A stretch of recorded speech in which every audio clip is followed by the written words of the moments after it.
Take a look at what happened.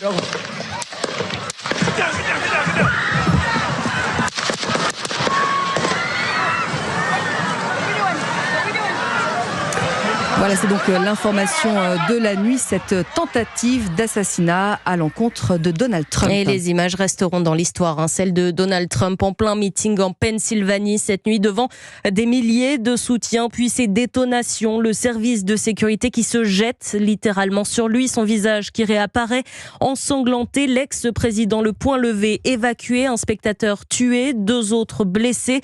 Tentative d'assassinat évidemment condamnée unanimement à l'international déjà, mais aussi de l'intégralité de la classe politique américaine de Barack Obama à Joe Biden, l'actuel président américain, qui a évidemment réagi lors d'une brève prise de parole. Donald est avec ses docteurs. Apparemment, il va bien. Il n'y a aucun endroit aux États-Unis où ce type de violence est acceptable. C'est dingue. On ne peut pas accepter que ceci arrive. On ne peut pas être comme ça. On ne peut pas faire ça. Je voudrais remercier les services secrets. Nous aurons plus de détails à venir concernant les autres personnes blessées dans ce meeting.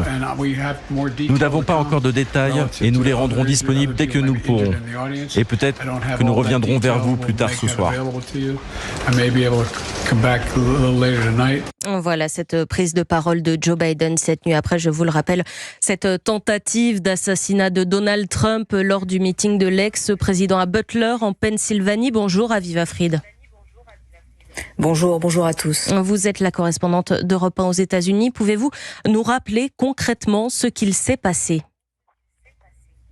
Alors, Donald Trump vient de commencer son discours lorsque des coups de feu retentissent. L'ancien président porte la main à son oreille droite avant de plonger derrière le pupitre. Les agents des services secrets se jettent sur lui, l'entourent pour le protéger. Le représentant républicain Daniel Meuser était au premier rang. Il raconte les événements tels qu'il les a vécus. Il y a eu des coups de feu rapides. C'était clair ce qui arrivait après les 2 ou 3 premiers coups. Mon regard s'est porté sur le président. Je l'ai vu se tenir l'oreille et se jeter par terre. C'était le cas où les gens pleuraient. Ils étaient inquiets pour le président. Alors, au bout d'1 minute environ, les services secrets autorisent Donald Trump à se lever. 5 ou 6 agents l'entourent, créant un rempart de leur corps. L'ancien président apparaît choqué, sa chemise est ouverte, il a l'oreille en sang. On l'entend réclamer ses chaussures. Et puis, il lève le poing et l'agite, montrant à la foule qu'il est bien vivant. Une foule qui l'acclame, tandis que les services secrets l'évacuent. Sur son réseau social, quelques heures après, Donald Trump décrit ce qui lui est arrivé.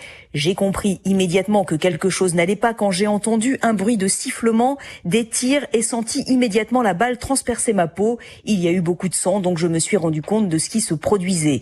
Alors le tireur, qui se trouvait sur un toit en dehors du périmètre de sécurité du meeting, a été abattu. L'arme qu'il a utilisée serait un AR-15, une arme semi-automatique souvent impliquée ici dans les tueries de masse.